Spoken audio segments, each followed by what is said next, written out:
gostaríamos de ouvir, mas o que precisamos ouvir. Repreendemos toda a obra de Satanás que quer nos atrapalhar, que quer distorcer a palavra, trazer, Deus, ó Pai, desentendimento, vaguear da mente, caia por terra agora, em nome de Jesus.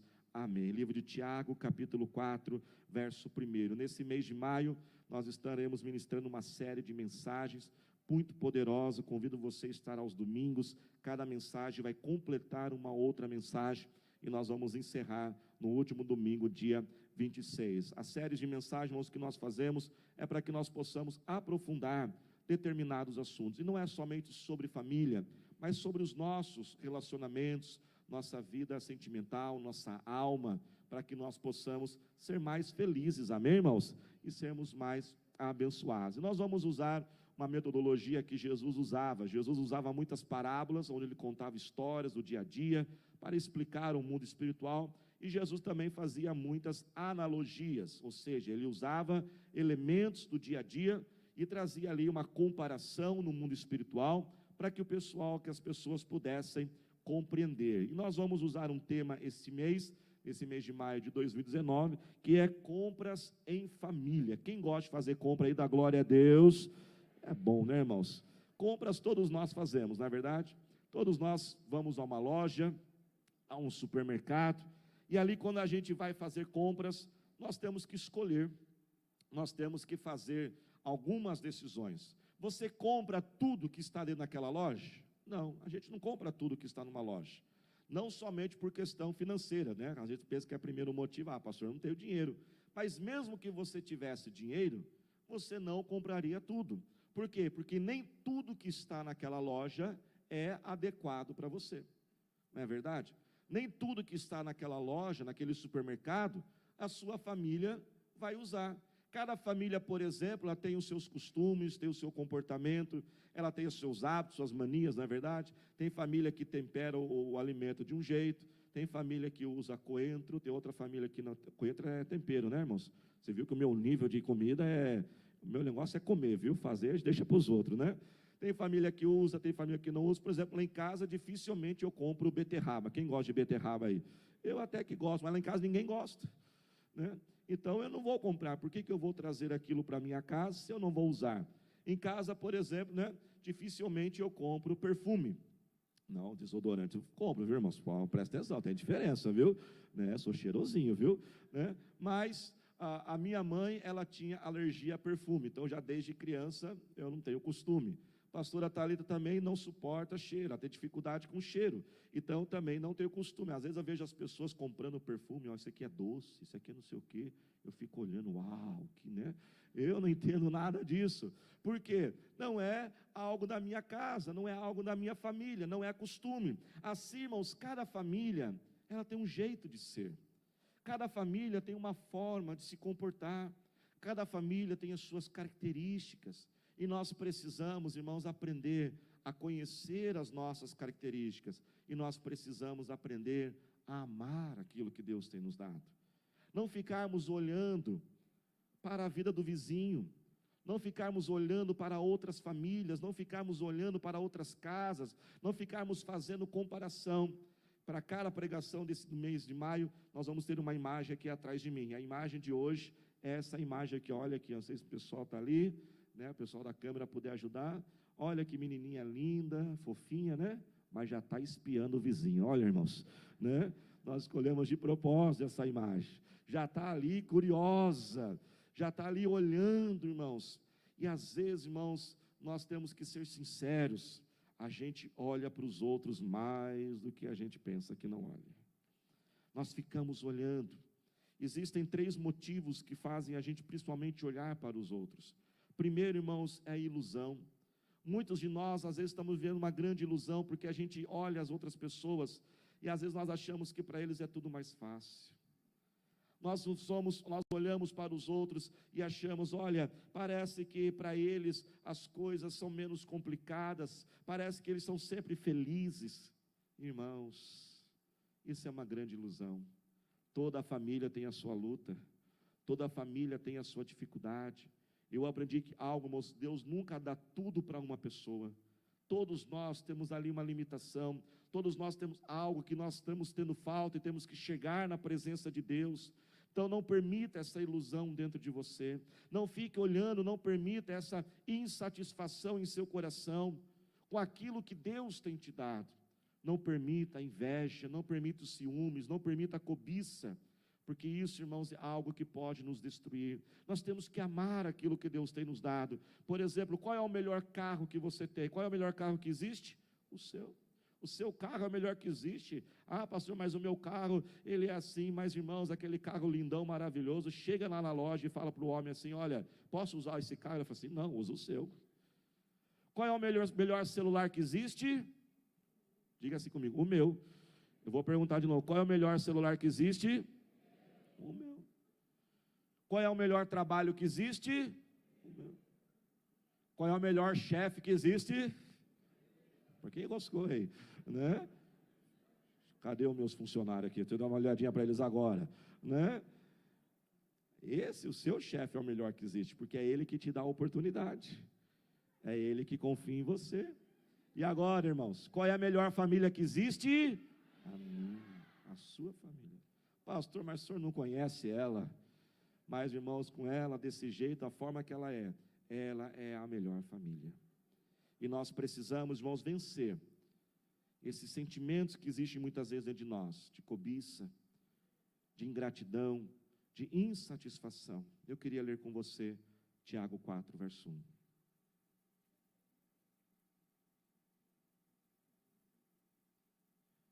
De onde vêm as guerras e contendas que há entre vocês? Olha que pergunta aí.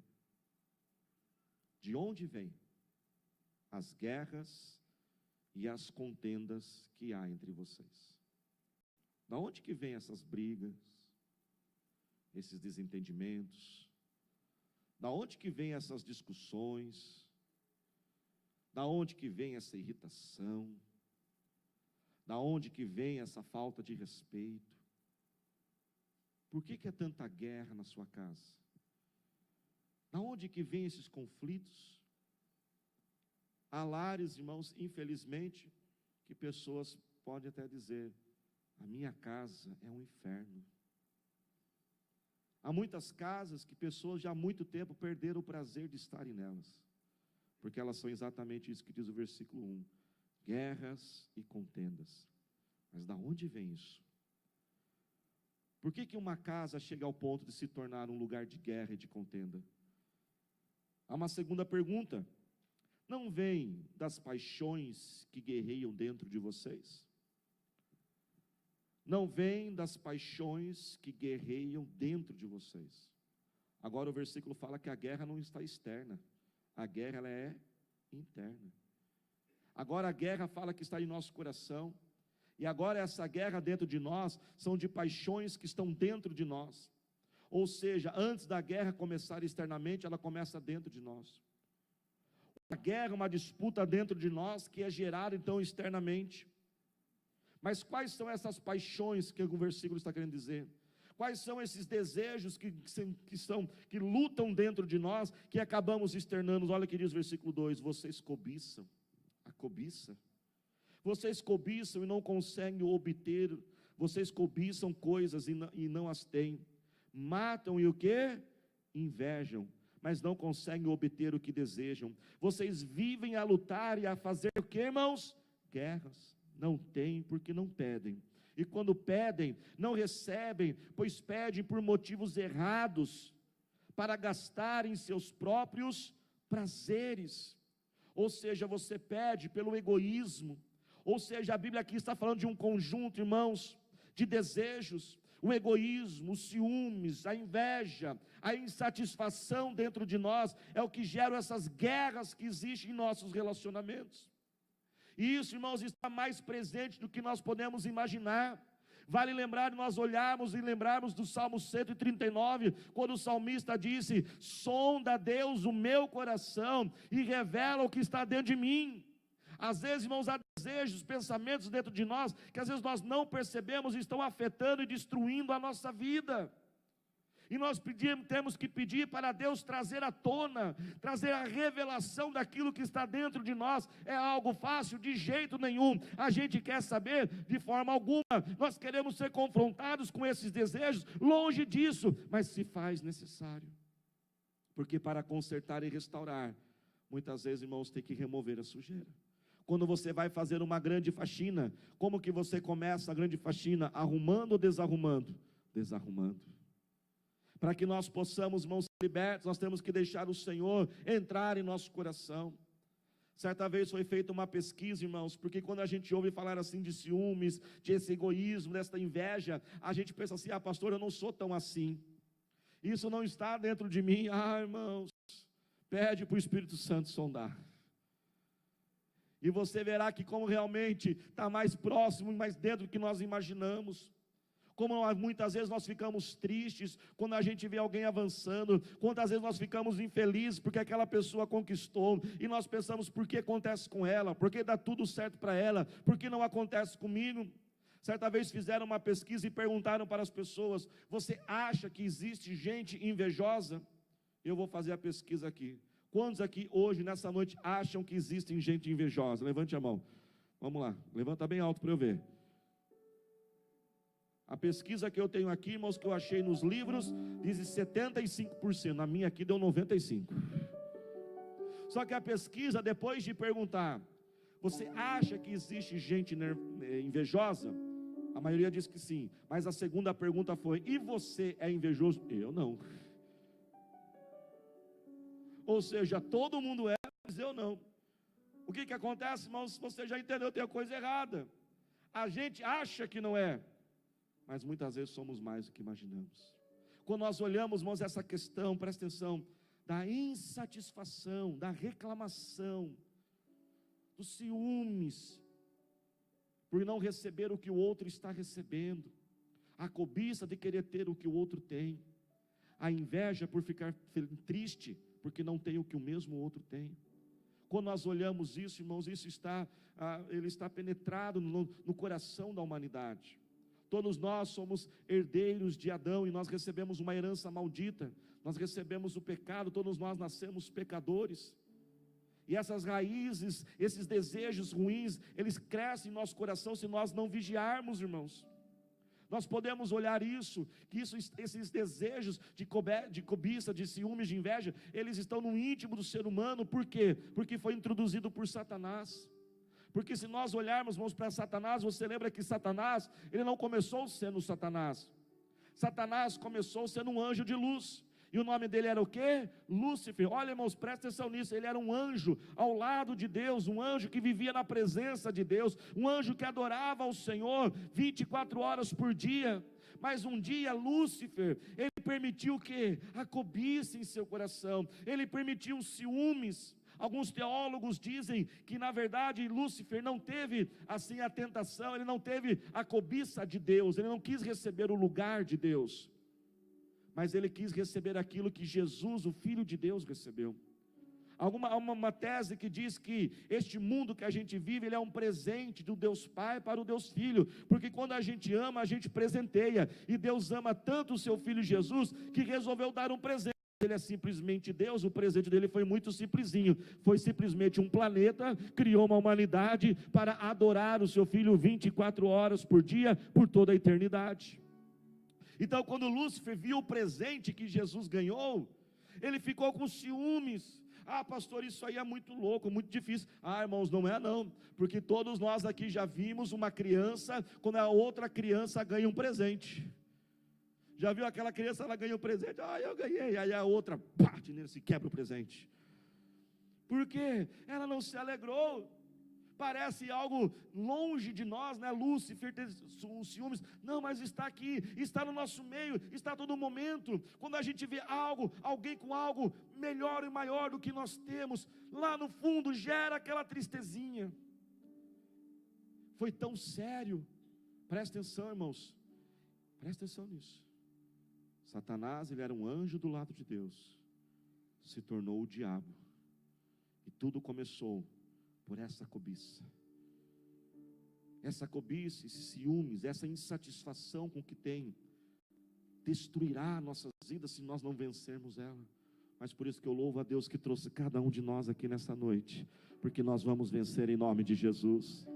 Nós podemos ver isso, irmãos, no decorrer de toda a história bíblica. Essa linha, presta atenção, esse princípio dos ciúmes, da cobiça, ela vai de Gênesis até Apocalipse. Começou com Lúcifer. Deus levou isso tão a sério que teve que expulsar ele do céu. Ah, pastor, será que Deus não pegou muito pesado com Lúcifer? Teve que expulsá-lo por causa disso? Só porque ele ficou um pouquinho ciumento? Só porque ele cobiçou um pouquinho? Irmãos, Deus levou isso muito a sério, porque isso é sério. Porque essa não é a essência de Deus. A essência de Deus é o dar, é o entregar, é o sacrificar, é o servir, é amar, é se ofertar para o outro, porque Deus, Ele amou o mundo de tal maneira que Ele deu o seu Filho, para todo aquele que nele crê não pereça, mas tenha a vida eterna. Dê, e Deus devolverá em boa medida, recalcada, sacudida e transbordante. Quando o diabo começou a querer receber, e perdeu a essência de dar, Deus teve que chamar ele e dizer: Lúcifer, aqui você não pode mais ficar, porque agora você perdeu a minha essência.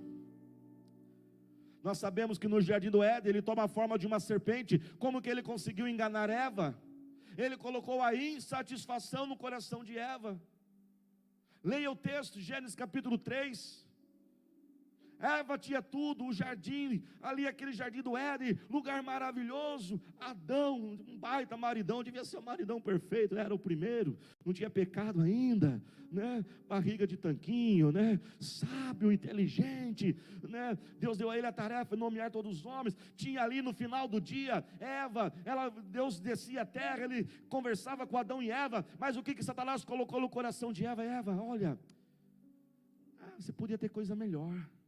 Se você comer o fruto desta árvore, você vai poder se tornar o quê? Igual a Deus. Ou seja, Eva, não fica feliz com o que você tem. E foi assim que ele destruiu Eva. E nós podemos ver toda a Bíblia.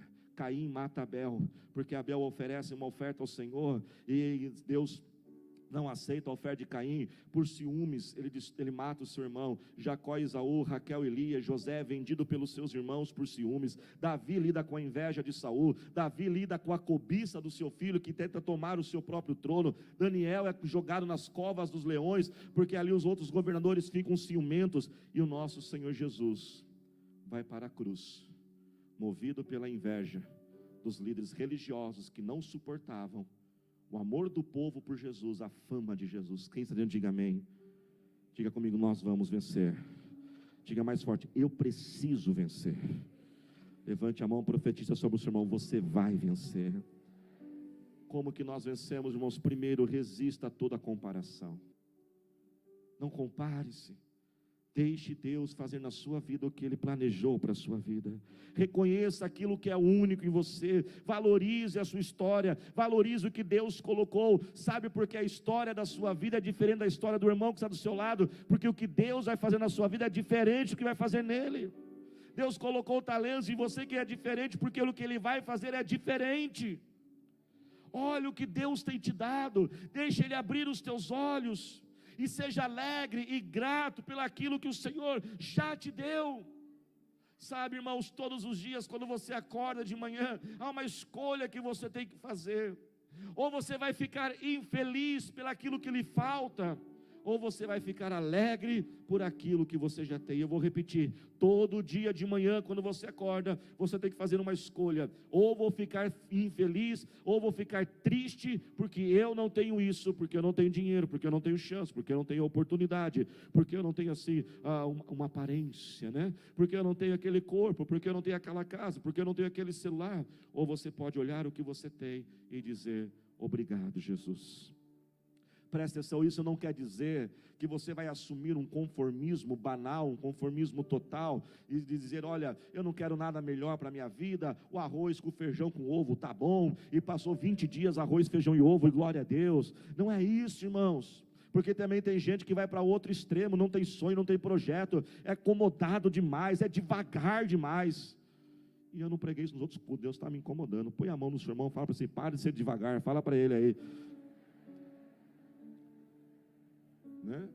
Que torce para o mundo acabar em barranco para morrer encostado. Irmãos, não. Se é ovo, arroz, feijão e ovo, glória a Deus. Mas Deus me dá sabedoria, Deus me prospera, porque eu quero uma picanha em nome de Jesus. Viu? Só glória a Deus. No ovo não saiu glória a Deus, mas na picanha saiu. Olha só. Deseje, seja grato pelo aquilo que Ele tem te dado, mas deseje, sonhe com algo maior e melhor. Se alegre, irmãos, naquilo que o Senhor. Não permita, irmãos, as dificuldades da vida te cegarem.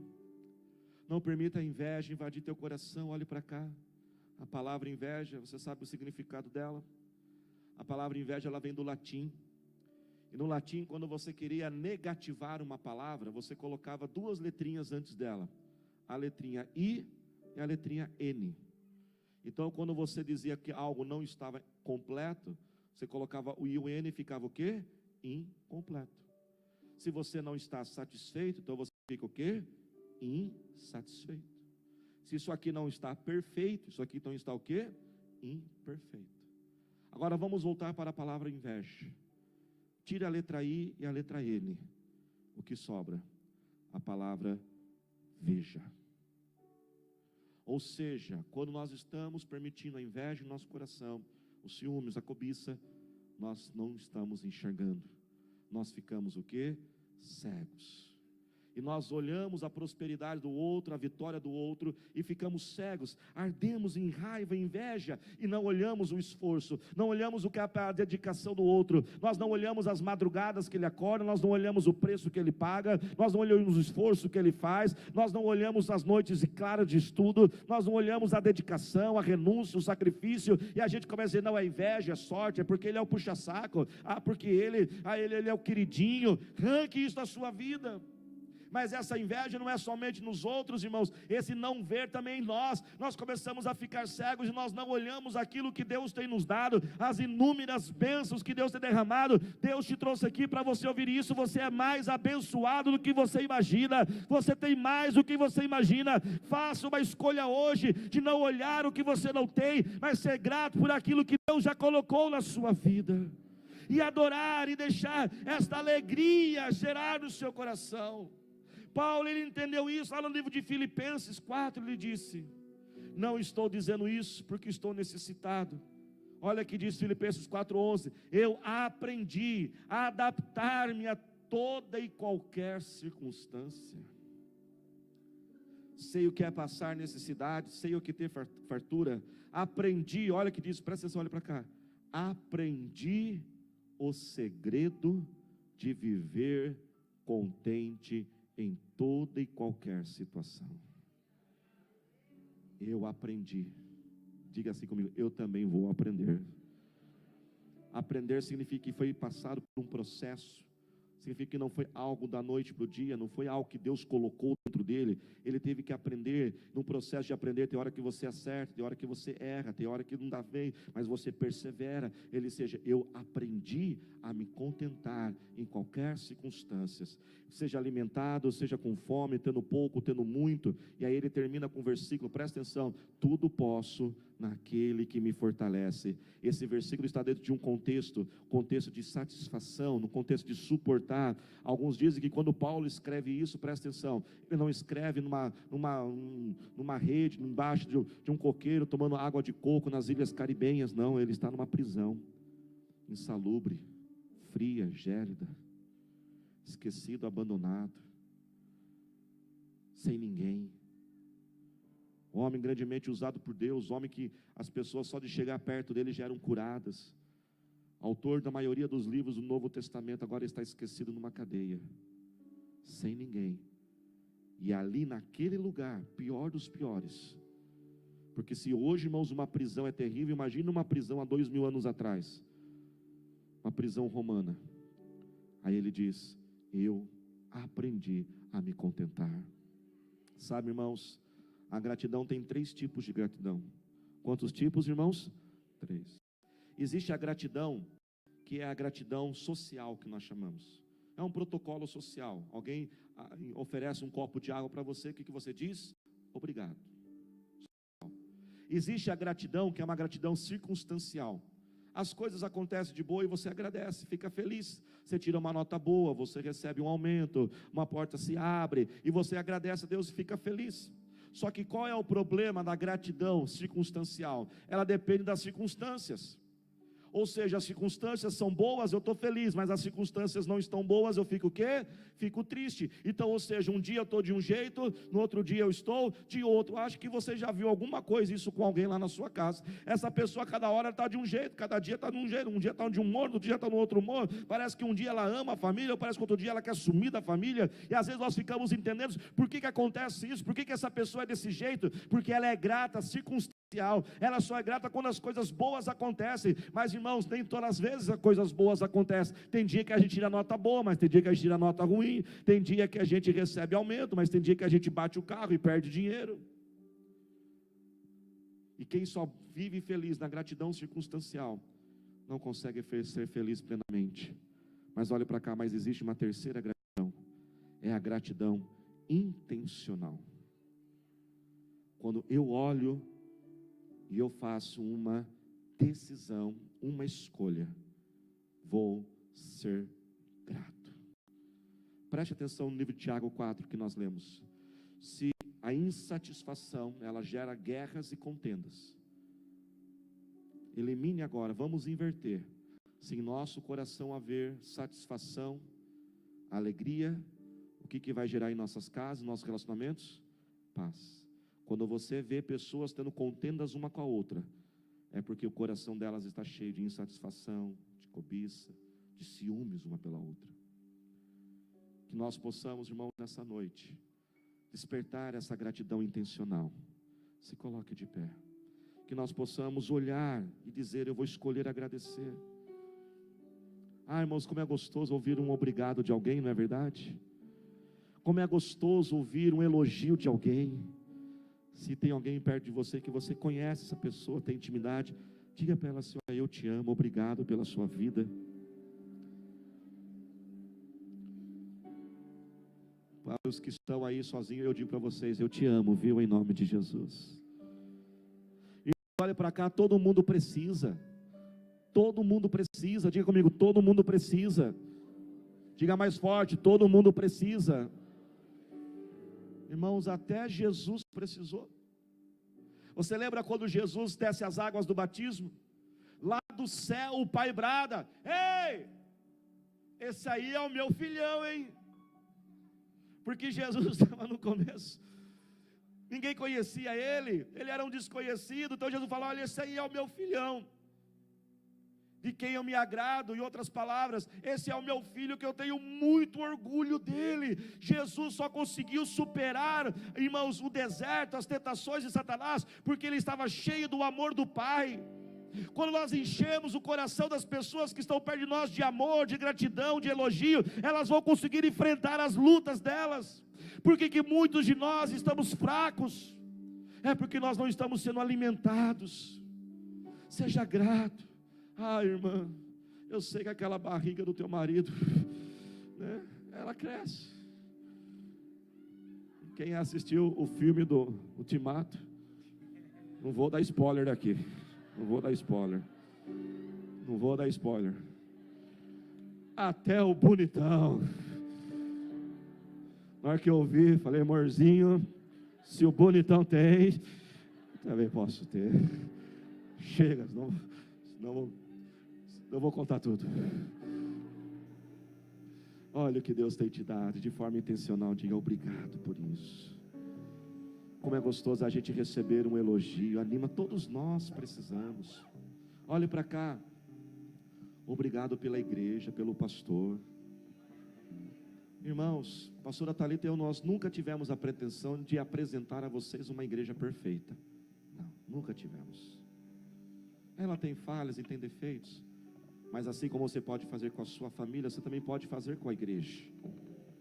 Ou pode escolher o que não te satisfaz, ou escolher dizer obrigado. Semana passada, após o culto da manhã, eu virei à noite viajando, cheguei praticamente direto para o culto, sem dormir a noite toda, quase 2 noites sem dormir. Hoje de novo eu fiz isso. Cheguei em casa, era 9 horas da manhã, tomei banho, vim para a igreja, direto para o culto. E um irmão, ao final do culto, ele me abraçou e falou assim: pastor, obrigado por mesmo sem dormir o senhor ter vindo aqui ao culto e ter falado com o meu coração através dessa palavra. Como é gostoso a gente ouvir, elogie, agradeça as pessoas.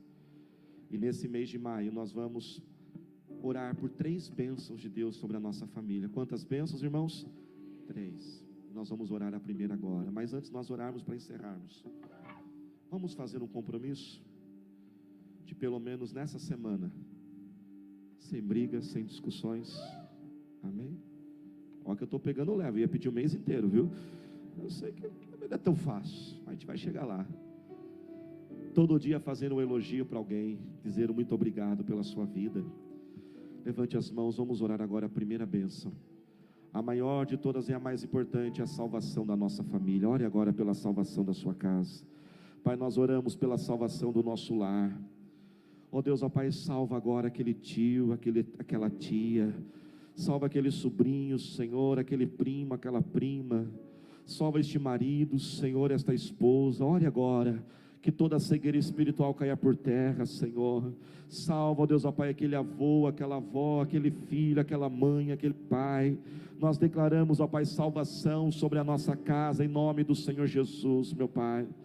A segunda bênção que nós vamos orar agora é a bênção do Senhor descomplicar a nossa família. Clame agora ao Senhor, descomplica a nossa família, Senhor.